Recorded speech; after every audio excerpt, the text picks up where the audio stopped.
오늘의 본문은 25장에서 32장까지 계속되는 이 심판의 예언 속에서 반짝 빛으로 나타나는 그런 구원의 예언 부분입니다. 보시다시피 여기에 나타나는 국가들은 전부가 반 바벨론 친 애굽 국가입니다. 또 뿐만 아니라 성경이 참 재밌잖아요. 25장에서 28장까지가 97절이에요. 근데 애굽 하나 말하는데 또 97절이에요. 그러니까 세상의 무게는 애굽의 무게와 똑같아요. 하나님이 바벨론이라는 나라를 특별히 사랑하는 건 아니시고요. 그럼에도 불구하고 이 바벨론의 멍에를 메고 애굽을 따르지 말라라고 이사야 선지자를 통해서, 예레미야 선지자를 통해서, 또 에스겔 선지자를 통해서 이렇게 간절히 얘기하고 계시는 것은 애굽이란 나라는 독특한 나라입니다. 바벨론, 페르시아, 헬라 대단한 제국들이지만 불과 200~300년밖에 유지되지 않았습니다. 그런데 애굽은 에스겔이 이 말씀을 전하고 있을 때 이미 2500년이 된 나라입니다. 그러고도 한참 더 유지가 됩니다. 이상한 나라예요. 아수르에 멸망했는데도 다시 살아나요. 바벨론에 멸망했는데 또 살아나요. 또 헬라 제국에 멸망했는데도 또 살아나요. 그래서 구약에서는 애굽, 신약에서는 로마 역시 BC 8세기에 시작되어서 신성 로마 제국은 20세기까지 계속됐습니다. 독특한 특징을 갖고 있어요. 무슨 특징을? 세상이라는 특징을. 애굽은 힘으로, 바로의 체제, 힘으로 다스리는 나라, 강대하고 큰 나라, 그리고 무엇보다 사치의 대명사. 그래서 항상 그 하나님의 백성의 문제는 그거죠. 우리가 세상 안에 사는 건 아무런 문제가 안 돼요. 근데 세상이 우리 안에 있는 거죠. 하나님이 이스라엘 백성을 애굽에서 끄집어내셨는데도 광야에서 백성 안에 애굽이 있었어요. 그래서 애굽에 있을 때는 잘 먹었는데, 뭐 애굽에 있었을 때는 편했는데, 다 거짓말이에요. 뭐 노예 생활이 편했어요. 그렇게 하는 거죠. 애굽이 이미 들어와 있어서 그래요. 그래서 애굽이 들어와 있으면 하나님의 말씀이 들어올 수가 없어서 이 선지자들은 그렇게 안타깝게 애굽을 따르지 말라, 애굽의 길로 가지 말라, 이렇게 안타깝게 외치는 것이죠. 이 심판 예언은 에스겔서에서 1장에서 32장까지 계속되는데 1장에서 32장까지의 그 심판 예언에 딱 하나만 빼고 29장 17절에는 내가 바벨론으로 애굽을 멸망시킨다, 점령당하게 된다 하는 예언입니다. 그대로 이루어졌죠. 그 외에는 전부가 588년, 587년, 586년 이 3년 동안에 선포된 말씀이에요. 그러면 우리가 벌써 감이 딱 잡히죠. 587년이 성전이 파괴된 해, 멸망당한 해예요. 그러니까 성전 파괴당하기 1년 전, 성전 파괴된 해, 성전 파괴된 후 1년. 왜 그렇게 하겠어요? 성전에 미련을 두지 말라. 그 성전은 내가 이미 버린 것이야. 그 성전 안에는 우상과 거짓이 가득해. 그게 에스겔 쓰잖아요. 그래서 우리는 참 종교가 편해요. 주일날 나와서 예배 드려주고 뭐 또 우리끼리 친교도 좀 하고 그럼 참 좋은데 문제는 딱 한 가지죠. 새로워지지가 않아요. 전혀 새로워지지가 않아요. 그게 아니고 내가 너희한테 성전에 나와서 재물 잡아 달라는 게 절대로 아니고 수도 없이 반복된 말씀이죠. 말씀의 공동체를. 그래서 516년에 스룹바벨 성전이 준공될 때에는 이미 그 기록에 많은 성전이 없으니까 어떻게 해요? 그 하나님의 백성들이 같이 모여서 말씀을 같이 나누고 그리고 떡과 잔을, 음식을 같이 나누는 거죠. 그런 모임들이 많이 있었다, 그렇게 되어 있습니다. 제가 시간상 연대를 설명하지 못하겠지만 하여튼 에스겔이 571년에 예언 사역은 마감했습니다. 그러고도 에스겔은 적어도 30년 이상을 살았습니다. 그럼 놀았을까요? 아니죠. 예언 사역이 끝나는 순간부터 사람들을 모아서 성전 제사가 아니고 이제 성전 없어졌잖아요. 모여서 하나님의 말씀을 나누고 그 말씀을 나누면서 음식을 나누는, 다시 말해서 그게 유월절 식탁 아니에요? 말씀을 중심으로 한 가족이 되어지는 그런 운동을 일으켰죠. 그것을 받아들인 사람이 누구예요? 에스라죠, 에스라. 연대를 계산하면 그것도 참 이상할 70년이에요. 포로 70년, 말씀 공동체 회복 70년. 그때는 그러니까 스룹바벨 성전이 이미 곳곳에 흩어져 있는 이 말씀을 나누는 사람들의 영적 중심지가 되기를 원했지, 그게 무슨 종교센터를 하나님이 또 세운 건 절대로 아니시죠. 그런데도 불구하고 마카비 혁명이 성공하고 나서 이게 이상해집니다. 근데 역사를 아시면 참 재밌는 것이요, 하나님께서 사도 공동체를 일으키시고 예수님이 죽으시고 부활하시고 성령이 임하시고 사도 공동체가 시작되어서 300년이에요. 딱 300년 후가 언제입니까? 컨스탄틴이 들어왔을 때죠. 컨스탄틴이 기독교를 로마의 공식 종교로 딱 인정하면서부터 이제 말씀은 완전히 사라졌습니다. 힘이 생기니까 누가 더 힘이 있느냐, 조직으로 전락하고 자기들끼리 싸우기 시작했어요. 이 마카비 성명도 딱 300년이에요. 그 말씀 공동체의 역사가 생겨나기 시작하고 딱 300년이 지난 때 이 마카비 혁명이 성공을 했습니다. 이 역사적으로 굉장히 놀랍다고 얘기를 합니다. 왜냐 그러면 그 당시에 유다가 군대가 있었습니까? 무기가 있었습니까? 어떻게 셀류커스 제국을 이겨요? 세계 양대 세력 중에 하나잖아요. 그런데 유다가 이겼어요. 무엇이 그 승리를 가지고 왔을까요? 말씀으로 하나 된 사람들. 생각해 보십시오. 미사일보다 그게 더 셉니다. 정말 가슴이 통해서 하나가 되어서 함께 우리를 지키려고 하면 그게 미사일이 그걸 없앨 수가 없습니다. 그렇게 성공을 하니까 하스몬 왕조라고 하는 독립국가가 태어나니까 그때부터 어떻게 돼요? 누가 더 잘났냐? 누가 더 권력을 가지냐? 누가 더 힘을 가지고 있느냐? 말씀은 사라지고 이게 완전히 종교화가 되죠. 거기에서 이 자연스러운 말씀 공동체가 회당이 돼버리는 거예요. 회당이 되면 종교 조직이 들어와야죠. 그걸 위한 종교 교리가 들어와야죠. 그래서 그때 생긴 것이 이제 미시나는 그 전부터 있었습니다. 미시나는 뭐냐 그러면 이렇게 사람들이 모여서 말씀을 나누니까 그 중에서 말씀을 좀 잘 아는 사람이 말씀을 이렇게 설명을 하는 거죠. 깊은 진리가 필요 없어요. 성경은 너무 생명의 당연한 길을 얘기하는 것이죠. 그런데 말씀을 전해주는 사람이 생기니까 이제 말씀을 더 잘하려고 해요. 그래가지고 그 유명한 설교들을 모아놓은 것을 미시나라고 합니다. 저는 최근에야 알았어요. 자료를 읽다 깜짝 놀랐습니다. 미시나에는 성경 본문이 거의 없습니다. 전부 설교예요. 지금 기독교 신앙은 말씀에 뿌리를 내린 신앙이 아니고 사람의 설교에 뿌리를 내리고 있습니다. 그래서 하나님을 몰라요. 그때나 지금이나 하나님을 몰라요.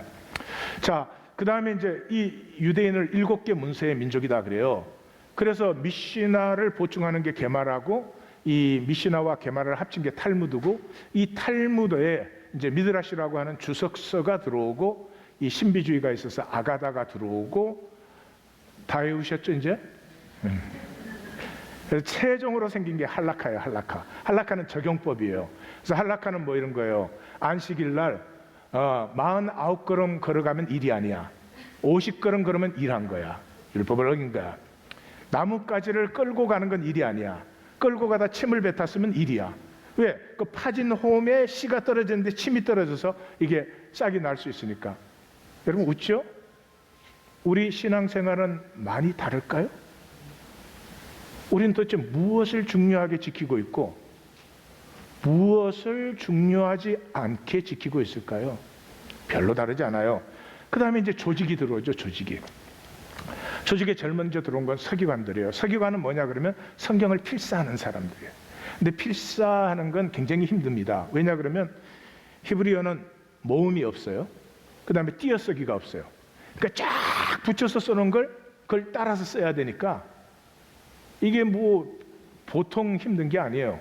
그래서 처음에는 다 제사장들이 했는데 어느 종교회나 제사장은 싫은 일은 안 해. 시켜. 예. 그거 제의 지키는 건 쉬운 거니까 제사장들이 자기네들이 그거 담당하고 이 전문가에게 이제 맡기기 시작했어요. 그래서 서기관이라고 하는 이 독특한 특수 집단이 생긴 거죠. 그러면서 이 말씀을 그렇게 카피를 만들어서 쫙 나누면서 그 말씀을 이렇게 설명해주고 가르쳐주는 참 순수한 것이었죠. 이 사람들이 있었는데 이게 딱 마카비 혁명이 딱 성공하고 나니까 그걸 하는 사람들이 잘난 사람이고 뭐 하나님을 아는 사람이고 이렇게 됐어요. 그래서 바리새들은 평신도들이에요.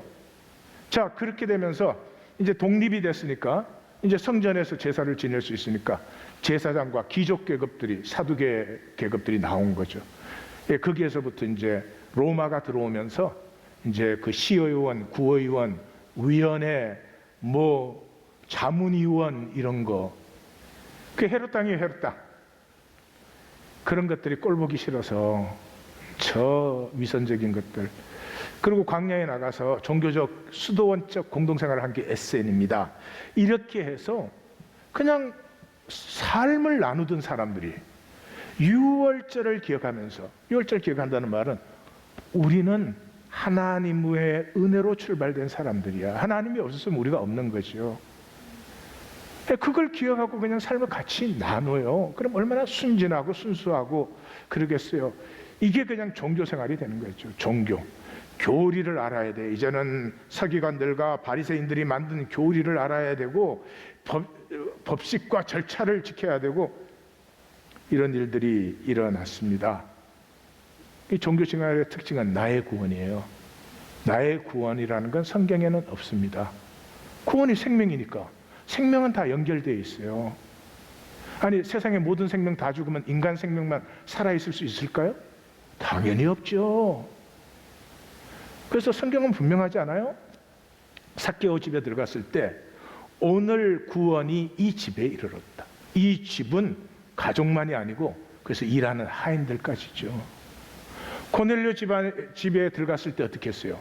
성령이 그 집의 모든 사람에게, 하인들을 포함한, 빌립보의 간수가 우리가 어찌하여야 구원을 얻으리까? 그러니까 너와 주 예수를 믿으라. 그리하면 너와 내 집이 구원을 얻으리라.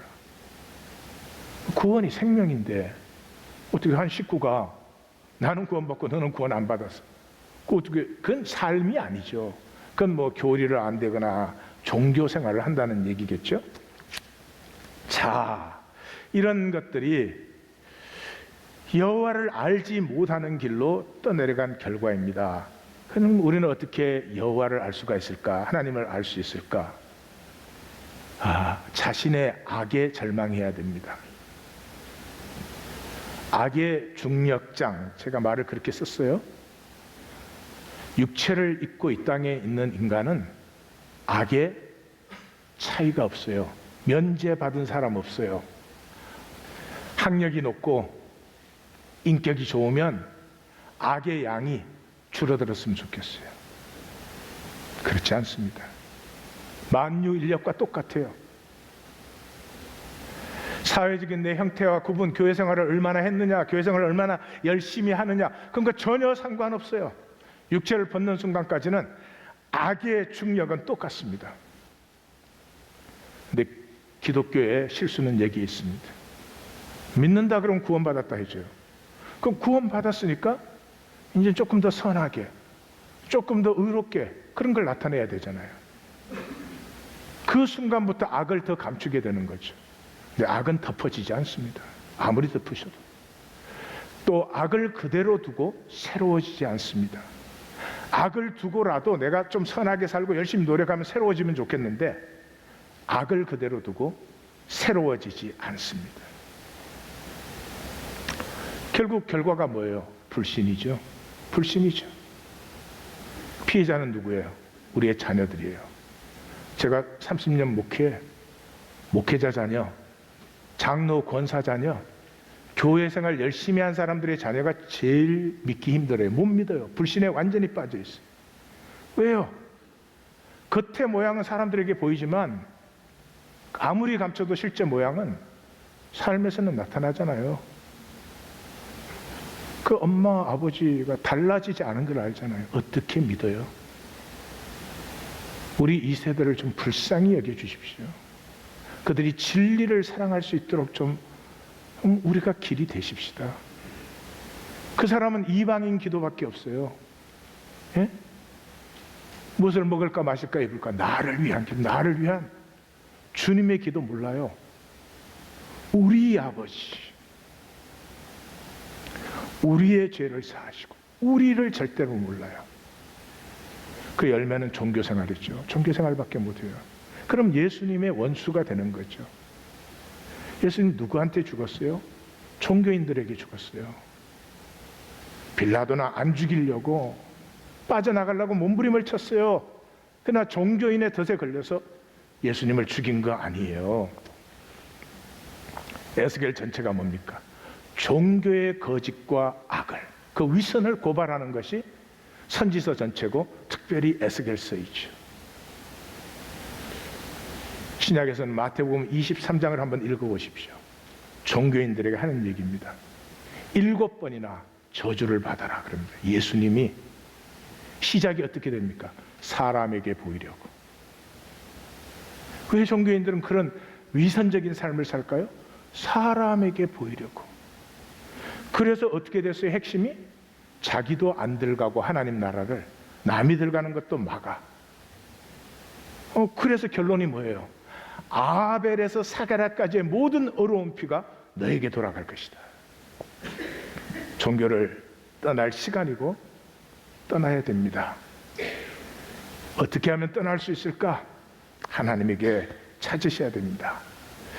이 악은 은혜로밖에 해결되지 않습니다. 은혜로밖에 해결되지 않습니다. 이 기독교에서 은혜라는 말, 이게 정말 무슨 공짜로 주는, 그 공짜로 받았으니 무슨 가치가 있습니까?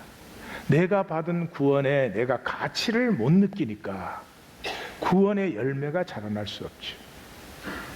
은혜라고 하는 것은 나로서는 되지 않기 때문에 하나님이 할 수 없이 주시는 것입니다. 그러므로 나의 가치를 훨씬 넘어서는 것을 내가 받았기 때문에 은혜를 받는 순간부터 나는 달라질 수밖에 없습니다. 절대로 똑같이 살 수가 없습니다. 그래서 놀라웠게도 에스겔서에서 포로기의 목적이 귀환이죠. 포로로 보낸 이유가 귀환시키려고 보낸 거죠. 근데 그 귀환이 너희가 의가 있어서 너희가 뭘 잘해서 귀환하는 게 아니고 전적인 하나님의 은혜로 내가 너희를 돌아오게 해요. 그 돌아오게 한 은혜를 만났을 때 너희는 내가 여호와인 줄을 안다. 이 여호와인 줄을 알게 될 때 생명의 공동성을 느껴요. 생명의 공동성. 지난 주간에 뉴욕에서 3살짜리가 스토브에 장난을 치다가 불이 나가지고 12명이 죽었습니다. 그런 소식을 들을 때 그 뉴스로 들리면 그건 종교인이죠. 왜 그 사람들은 그런 아파트에서 살아야 됐을까요? 돈이 없으니까. 왜 돈이 없었을까요? 이 세상이 그렇게 구조가 돼 있으니까. 세상이 왜 이래야 될까? 왜 하나님의 나라가 오지 않을까? 이게 은혜 받은 사람이에요. 생명의 공동성, 지체됨을 느끼기 시작해요. 풀 한 폭이 함부로 대할 수가 없어요. 잎새 이는 바람에도 나는 괴로워했노라. 여기에서부터 삶이 나에서 우리로 바뀌어버려요. 나 중심이 된 사람은 그저 이기고 또 이기려. 거기에서 우리로 바뀌어요. 우리 아버지, 우리의 죄를 사하시고 우리에게 일용할 양식을 주옵시고. 이게 왜 중요해요? 나 중심에서 우리가 될 때 생명이 승화되어요. 그래서 성령님은 하나 되게 하는 영이에요. 사도행전 성령이 임하니까 뭐 했어요? 통했잖아요. 제일 처음에 막혔던 언어들이 통하지 않았어요. 남편의 언어와 아내의 언어가 통하지를 않잖아요. 통하니까 어떤 일이 일어났어요? 함께 먹고 마시면서 나누었잖아요. 뭐를 원하십니까? What do you want? 우리의 삶에 도대체 원하시는 게 뭐예요? 내 집 창고에다 쌓아놓는 것입니까? 그게 사는 겁니까? 정말 가슴 통하며 삶을 나누는 거, 그거 원하시는 거 아니에요? 우리가 들어오면서부터 내 안에 있던 꽉꽉 눌러놓았던 하나님의 형상, 영혼, 하나님의 생명이 내게서 피어납니다. 하나님이 나를 얼마나 아름답게, 신비하게, 참 복되게 창조하셨는지 그때야 만나기 시작하는 거죠. 그것은 그렇게 살지 않는, 내가 그렇게 아름답고 신비하고 복된 존재인데도 그렇게 살지 않는 내 악을 만날 때부터입니다. 종교생활은 싹 엉들러 놓거든요. 얘기를 하나 나누도록 하겠습니다. 연을 쫓는 아이, 카이트 러너를. 그런데 할레드 호세니는 이민 1.1세쯤 17살 때 미국에 왔으니까요. 그랬는데 아프가니스탄에서 이민 온 사람이요. 시작에 모든 게 다 들어있어요. 읽기 시작해요. 나는 1975년 어느 춥고 흐린 겨울날 지금의 내가 되었다. 그때 나는 12살이었다. 나는 그때 무너져가는 담장 뒤에서 몸을 웅크리고 얼어붙은 골목길을 들여다보고 있었다. 12살 때 골목길을 들여다보고 있었는데 그 사건이 나를 만들었어요. 오래전 일이다. 사람들은 과거를 묻을 수 있다고 얘기하지만 거짓말이에요. 새빨간 거짓말이에요. 과거는 묻어도 자꾸만 피어져 나오기 때문이다. 돌이켜보면 나는 지난 26년 동안 아무도 없는 그 골목길을 내내 들여다보고 있었다. 그 골목길에서 내가 나를 배반한 어떤 것이 있었죠. 근데 그 악을 내가 직면해버리면 그것을 넘어서 피어나는데 지난 26년 그것을 가리려고. 그것이 인간의 삶이에요. 우리 모두의 삶이에요. 이것은 아미르라고 하는 이 주인공의 회상으로 이루어진 얘기인데, 이 아미르가 미국으로 이제 이민을 왔는데 라임 칸의 전화를 받아요. 라임 칸은 누구냐 그러면 그 아버지의 친구인데, 아버지와 같은 집에서 함께 살면서 그 아버지가 굉장히 냉정했습니다. 냉정했는데 아버지를 대신해서 사랑과 친구 같은 우정을 나누어 주는 그런 분이셨어요. 근데 탈레반 정권이 아프가니스탄에 들어오면서 파키스탄으로 이제 탈출을 해가지고 거기에서 전화가 왔어요. 한번 와달라. 그러면서 이래요. 다시 착해질 수 있는 길이 있어. 그래서 이 말에 이 아미르는 이제 파키스탄으로 찾아갑니다. 아미르가 카불에 살 때는 부유한 그 무역상의 외아들이고 그 카불에서 가장 화려하고 큰 집에 살았어요. 그 아미르는 하산이라는 몸종을 두고 있었어요. 아버지의 종이 알리인데 알리의 아들이에요. 근데 그 어머니 소나 바른데 어머니가, 이 어머니는 하산을 낳고 한 주도 되기 전에 유랑극단과 같이 도망갔어요. 이슬람권에서는 여자가 도망가는 게 최고의 수치라고 그래요. 그 남자와 가정에. 그러는데 이제 그 하산, 아미르의 몸종인 하산이 그 아미르가 뭘 부탁을 하면 도련님을 위해서라면 1000번이라도, 그런 얘기를 해요. 나중에 하산이 자기를 사랑했다는 걸 알아요. 단순히 몸종이 아니고 그 아버지 알리가 이 바바, 자기 아버지 바바를 사랑했듯이, 바바는 그 아프가니스탄 사람이란 모두가 존경하고 모두가 우러러보는 그는 정말 인격자의 영웅의 위인 그런 사람이에요. 근데 그랬듯이 하산이 이 아미르 도련님을 정말로 사랑하고 위대하게 보고 자랑스러워하고 자기를 사랑했다는 것을 26년이 지난 다음에 깨닫게 돼요. 그냥 하인이었기 때문에 한 게 아니라. 그런 아미르는 이제 바바의 사랑에 목말라 합니다. 바바는 모두가 존경하는 사람인데 자기한테는 그렇게 따뜻하게 가슴을 열고 대해주지가 않아서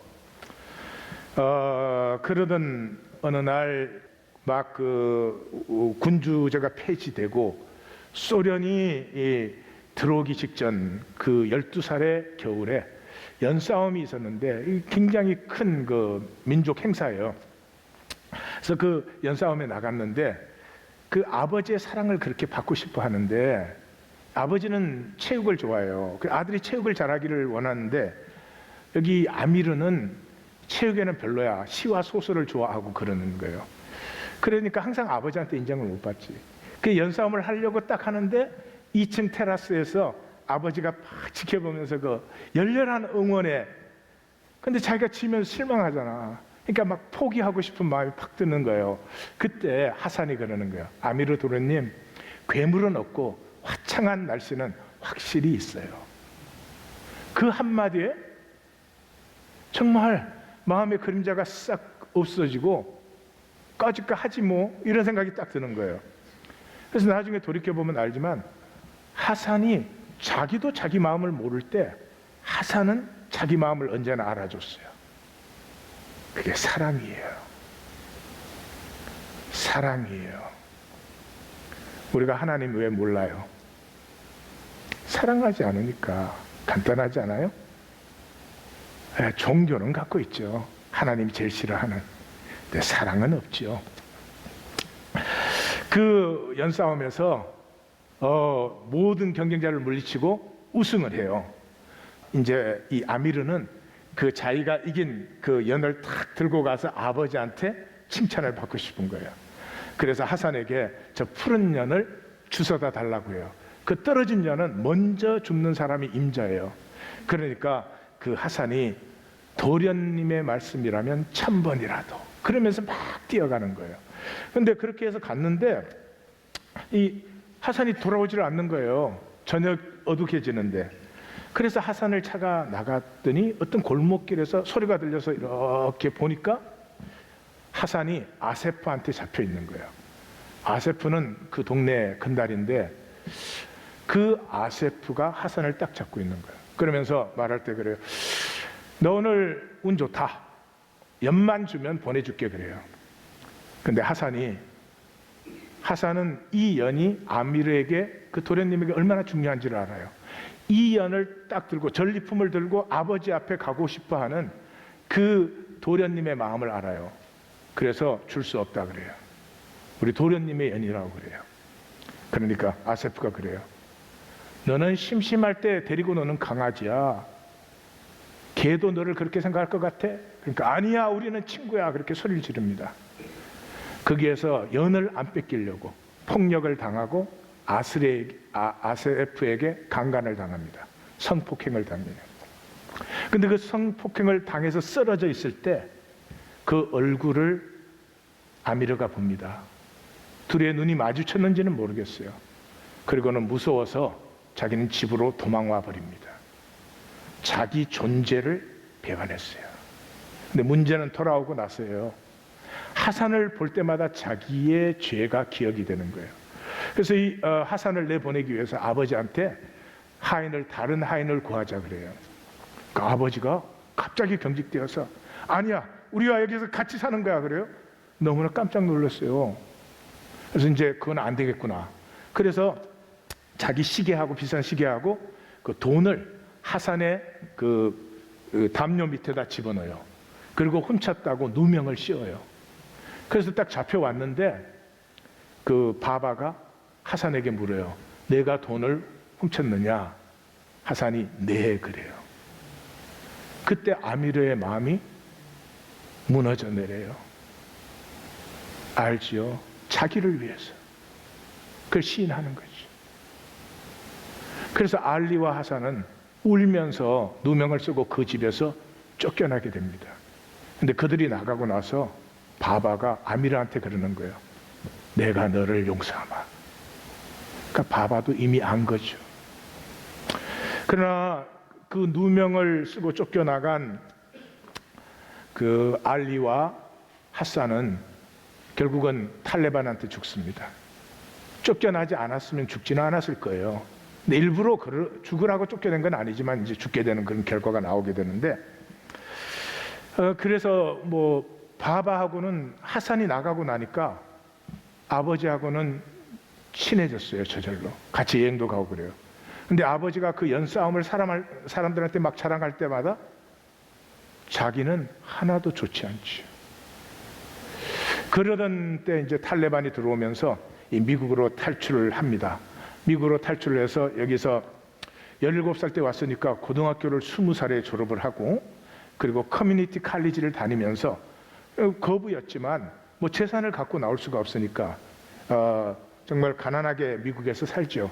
그래서 일주일 내내 일하고, 자기는 학교 가고 아버지는 주유소에서 일하고, 그리고 토요일이 되면 아버지하고 같이 플리마켓에 가서 물건을 팔고, 이렇게 하다가 소라야라는 또 아프가니스탄 이민자를 만나서 결혼을 합니다. 결혼하고 바바는 죽었고 15년이 됐는데도 애가 없어요. 그러는데 이제 파키스탄에서 라임 칸의 전화를 받은 거죠.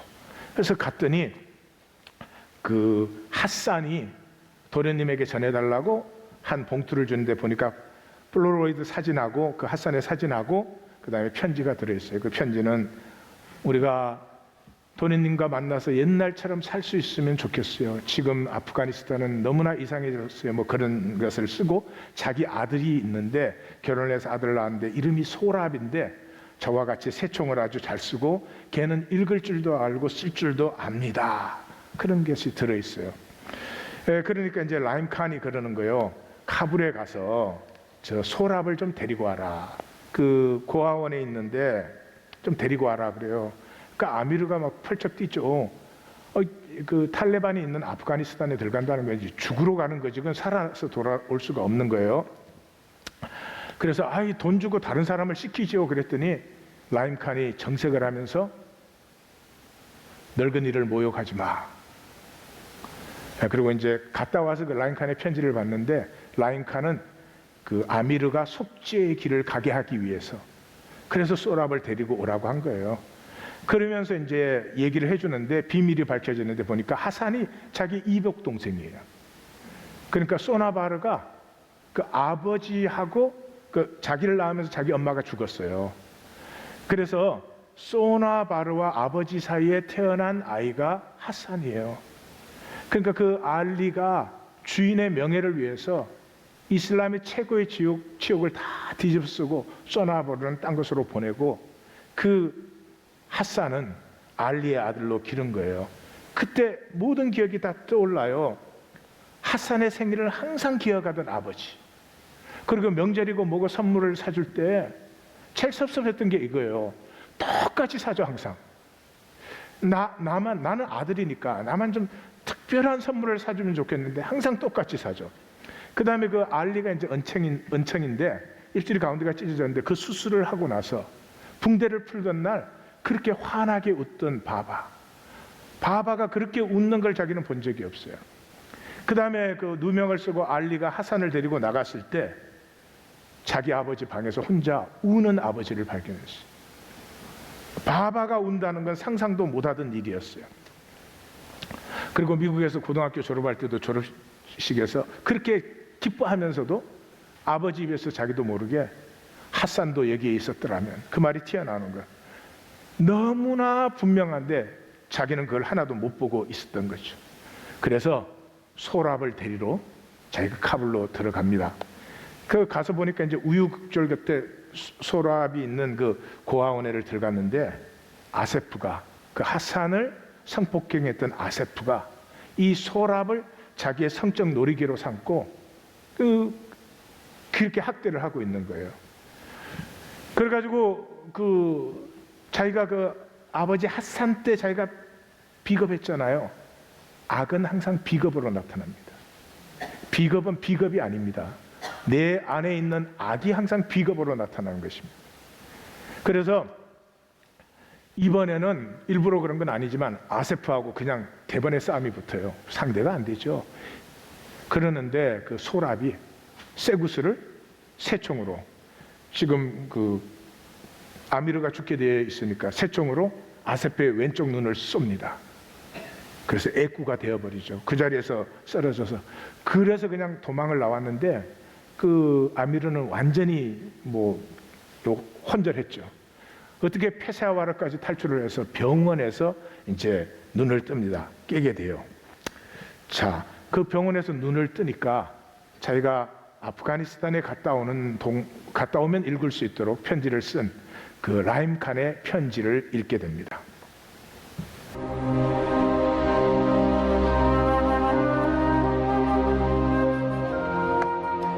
아미르에게, 인샬라, 너가 이 편지를 무사히 받게 되는구나.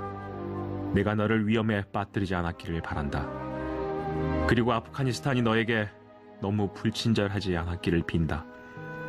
나는 너가 떠난 그날부터 너를 위해 기도하고 있단다. 내가 오랫동안 알고 있었다는 너의 생각은 맞다. 나는 알고 있었다. 그 일이 있은 직후 핫산이 나한테 얘기했었으니까. 아미르, 네가 했던 짓은 잘못이었다. 하지만 그 일이 일어났을 때 너는 어린애였다는 사실을 잊지 말아라. 복잡한 어린애였지. 너는 당시에 너 자신한테 너무 가혹했다. 너는 지금도 그렇더구나. 너가 페샤를 봤을 때 나는 너의 그 눈에서 그걸 확인했다. 하지만 너가 명심할 게 하나 있다. 그것은 양심도 없고 선하지도 않은 사람은 고통을 당하지 않는다는 사실이다. 나는 너의 그 고통이 이번에 아프가니스탄에 가는 것으로 끝나기를 바란다. 아미르, 오랜 세월 동안 우리가 너한테 했던 거짓말들이 부끄럽구나. 너가 페샤와르에서 화를 낸 건 당연하다. 너에게도 알 권리가 있었다. 핫산도 마찬가지였다. 그렇다고 해서 잘못이 용서되는 것은 아니지만 당시에 우리가 살았던 카불은 이상한 곳이었다. 다른 것들이 진실보다 더 중요했던 낯선 세계였다.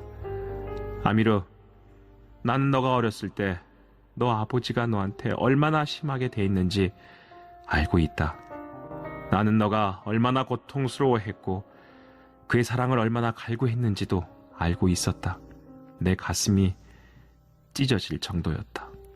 하지만 아미르, 너의 아버지는 너와 핫산 사이에서 마음이 갈래갈래 찢긴 사람이었다. 그는 너희 두 사람을 사랑했다. 하지만 그는 핫산에게는 아버지로서 원하는 만큼 드러내놓고 사랑을 줄 수 없었다. 그래서 사회적으로 적법한 아들인 너에게는 그토록 심하게 했던 것이다. 아미르, 너는 그가 물려받은 재산과 죄를 짓고도 무사할 수 있는 특권을 상징하는 바로 그 존재였다. 그는 너를 보면서 자기 자신과 자신의 죄를 보았다. 너는 아직도 화가 나 있겠지? 나는 너가 이걸 받아들일 것이라고는 또 그렇게 기대하는 게 너무 성급한 짓이라는 이미 알고 있다. 하지만 너도 너의 아버지가 너한테 심하게 했던 것은 결국 그 스스로에게 심하게 한 것이었다는 걸 깨닫게 될 바로 그런 날이 있을 것이다. 너의 아버지도 너처럼 고통스러워했던 사람이었다. 너의 아버지가 돌아가셨다는 소리를 듣고 얼마나 슬프고 앞이 캄캄했는지 묘사할 길이 없구나. 나는 그가 내 친구이기 때문에 사랑했다. 동시에 나는 그가 선한 사람이었기 때문에 사랑했다. 아니, 어쩌면 위대한 사람이었기 때문에 사랑했는지 모른다. 너가 이해해줬으면 싶은 게 있다. 그것은 진짜 선이 너 아버지의 죄책감에서 비롯되었다는 사실이다. 때때로 나는 그가 했던 일을 생각해 본다. 너의 아버지는 거리에 가난한 사람들에게 먹을 것을 주고 고아원을 세우고 어려운 친구들에게 돈을 줬다. 그 모든 것이 속죄하고자 하는 그 나름의 방식이었다. 내 생각에는 그게 진짜 구원이다. 죄책감이 선으로 이어지는 것 말이다. 내가 선한 일을 해야지 그 선은 가짜입니다. 내가 너무 악하기 때문에 악을 살 수가 없어서 행하는 선은 진짜 선입니다. 소랍을 데리고 왔는데 소랍은 완전히 생명의 기가 파괴된 아이죠. 그 어린아이가 성적인 학대를 받았습니까? 저는 가장 인간에게 악한 것이 성폭력이라고 생각합니다. 예? 그런 사람이 대통령까지 되는 세상이지만, 그래서 소랍은 나는 너무 더러워요. 내 안에는 악이 가득해요. 성폭력을 받으면 자기가 더러워진 걸로 생각을 해요. 그 사람이 더러운 건데. 예, 그래 이제 아미르는 우리가 미국에 가서 같이 살자. 그러니까 이 소랍이 저는 너무 두려워요. 그래, 뭐가 두려워? 아저씨가 나 미워지면 어떻게 해요? 그러니까 아니야. 너의 아버지와 나는 형제가 아니야. 우린 같이 살아야 돼. 그 약속할게. 그래요. 그러니까 이 소랍이 그래요. 저를 다시는 고아원에 보내지 마세요. 고아원 그러면 얘는 고아원이 아니고 그 엄청난 그 아픔과 짓밟힘과 그거밖에 없는 거죠. 이 어린아이가. 그래 내가 다시는 너를 고아원에 보내지 않을게 약속을 합니다. 그랬는데 미국으로 데리고 가려고 비자를 받으려고 하니까 비자가 거절됐어요.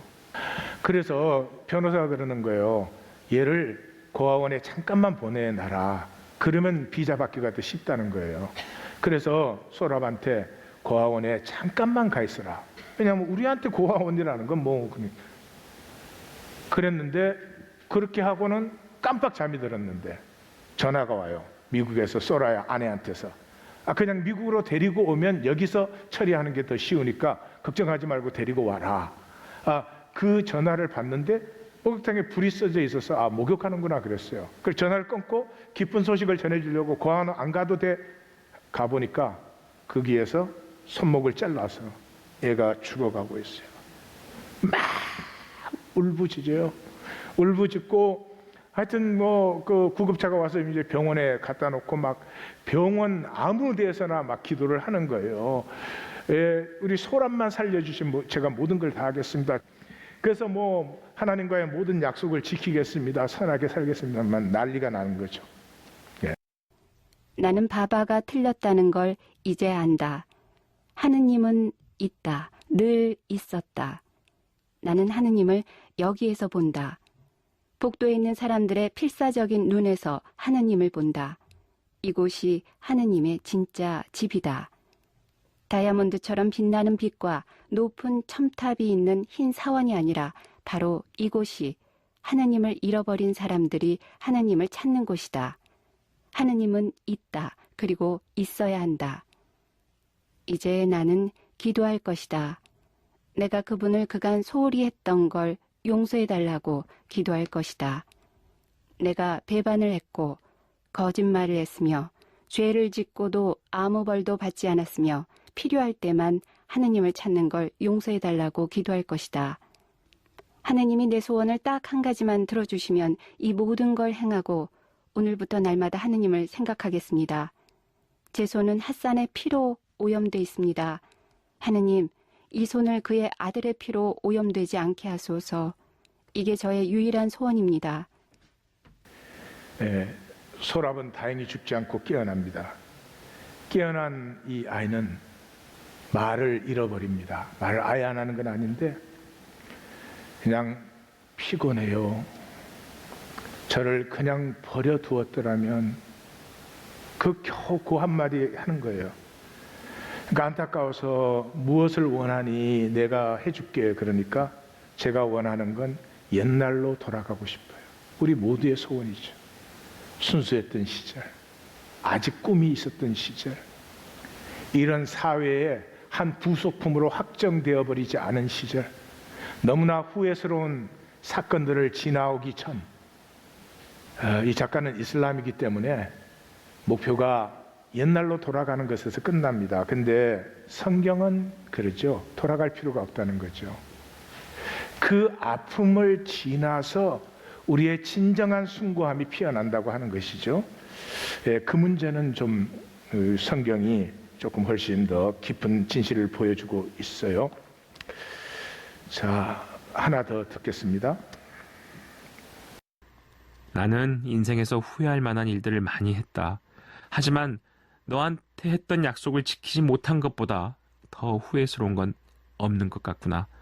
다시는 그런 일이 없을 거다. 너무너무 미안하구나. 너가 날 용서해주면 좋겠다. 나를 용서해줄 수 있겠니? 내 말 믿을 수 있겠니? 나는 목소리를 더 낮추고 덧붙였다.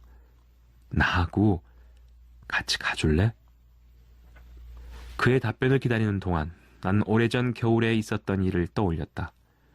그때 핫산과 나는 잎이 다 떨어지고 없는 벚나무 밑 눈 위에 앉아 있었다. 나는 그날 핫산한테 잔인한 장난을 했다. 나는 그를 갖고 장난을 쳤다. 나는 그에게 나에 대한 충성의 표시로 흙을 먹을 수 있느냐고 그를 몰아쳤었다. 그런데 이제는 반대로 내가 그 대상이 돼서 나의 진심을 증명해야 한다. 나는 이런 꼴을 당해도 싼 사람이었다. 소랍이 등을 돌리고 돌아 누웠다. 그는 오랫동안 아무 말도 하지 않았다. 나는 그가 잠들었다고 생각했다. 그때 그가 쉰 목소리로 말했다. 너무 피곤해요. 나는 그가 잠들 때까지 침대 옆에 앉아 있었다. 소랍과 나 사이에 뭔가가 사라지고 없었다. 변호사인 오마르 파이자를 만나기 전에는 희망의 빛이 소랍의 눈에 수줍은 손님처럼 들어오기 시작했었다. 그런데 그 빛이 사라지고 없었다. 수줍음을 타던 손님은 도망가고 없었다. 언제 그 빛이 다시 돌아올지는 알 수 없는 일이었다. 얼마나 오래 있어야 소랍이 다시 웃을 수 있을지, 얼마나 오래 있어야 그가 나를 믿을 수 있을지 모를 일이었다. 우리 종교인은 실체가 없기 때문에 하나님과 관계에서 약속을 지키지 않는 것을 마음대로입니다. 실체가 아니니까요. 하나님을 알면 약속을 그렇게 깰 수가 없죠. 약속이 깨지는 순간에 이 평생 무엇도 믿을 수 없고 모든 것에 버림당한 한 생명이 아미를 만나서 처음으로 관계를 하고 싶은 수줍은 빛 하나가 생겼는데 그 빛이 약속이 깨지는 순간 사라졌습니다. 이 소랍을 데리고 미국으로 왔습니다. 샌프란시스코의 공원에서 아프가니스탄 이민자들이 공원의 휴일에 같이 모여서 연날리기를 합니다.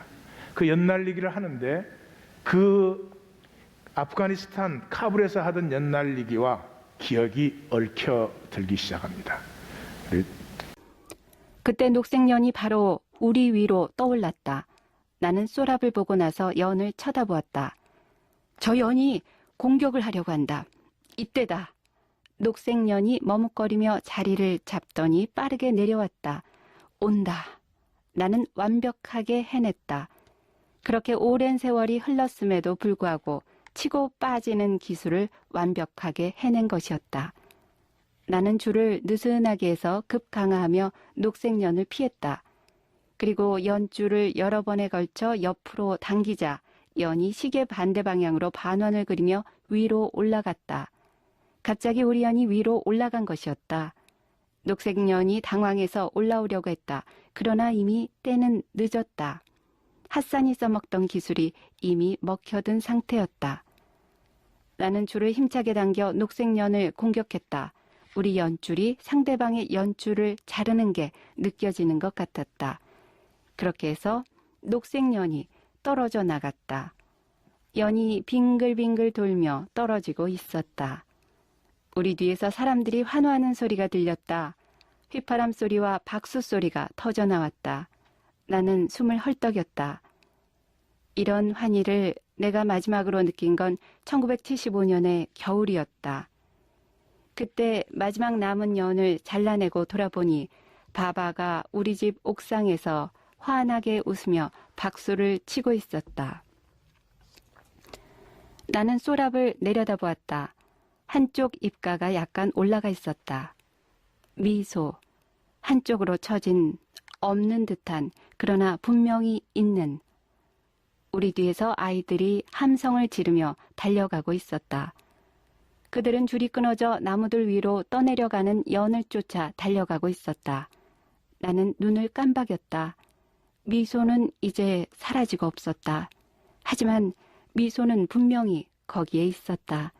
나는 그걸 내 눈으로 보았다. 저 연을 잡아다 줄까? 그가 침을 삼켰다. 그의 후골이 오르락 내리락 했다. 바람이 그의 머리칼을 나풀거렸다. 그가 고개를 끄덕이는 것 같았다.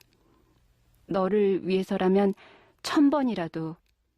내 입에서 그런 소리가 흘러나왔다. 그리고 나는 돌아서서 달려갔다. 한 차례에 걸친 미소였을 뿐이다. 그 이상은 없었다. 그것이 모든 걸 정상으로 돌려놓지는 않았다. 어떤 것도 정상으로 돌려놓지 않았다. 그저 한 차례의 미소였을 뿐이다. 자그마한 것, 놀란새가 날아오를 때 나풀거리는 숲속의 나뭇잎 하나 같은 것. 그러나 나는 그걸 받아들일 것이다. 두 팔을 벌리고 말이다. 악을 누르고 슬쩍 감춰놓고 예배를 합니다. 자기를 또 한 번 배반합니다.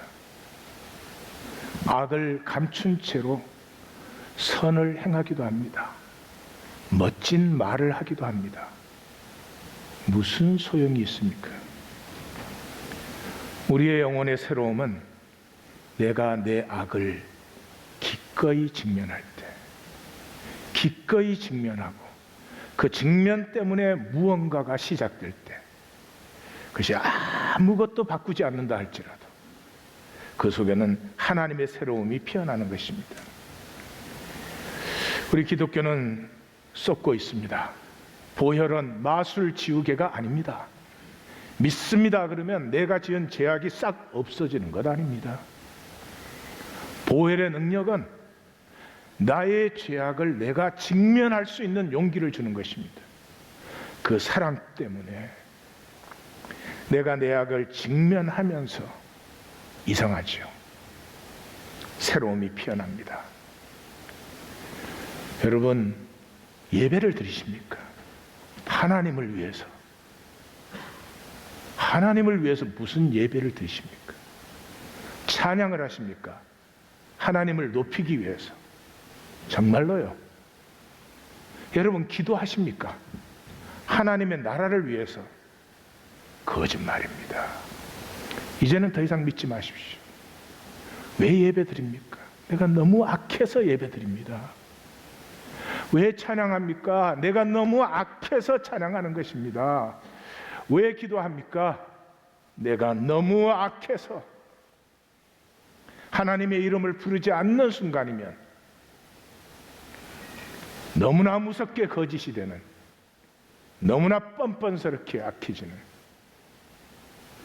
그것이 두려워서 그것은 생명입니다. 오늘 나눔 가이드는 제가 읽도록 하겠습니다. 생명은 아픔을 지나서 아름다워집니다. 가뭄 뒤에 꽃의 빛이 더 고우며 열매는 더 답니다. 아픔을 피하려고 특히 내가 선하지 못하다는 당연한 그러나 가장 처절한 아픔을 피함으로 영광의 생명이 저주에 사로잡혀 있습니다. 마귀의 거짓에 쏘가. 이제 함께 손을 잡고 출발하십시다. 죄악 넘어 은혜의 길로. 내가 악해서 예배합니다. 내가 악해서 찬양합니다. 내가 악해서 기도합니다. 이 정직한 진실을 슬쩍 가리고 종교 행위로 거짓 의를 만드는 종교에 더 이상 쏙지 마십시다. 종교의 거짓과 숨겨진 악을 고발하는 에스겔의 음성을 들으십시다. 더 이상 가짜 나를 만드는데 소중한 생애를 낭비하지 마십시다. 이제 나를 피우고 존귀하게 가꾸는 복된 은혜의 길로 함께 나아가십시다. 우리의 구원은 여기 있습니다. 남편이십니까? 내가 얼마나 악한 남편인가를 만나는 데 있습니다.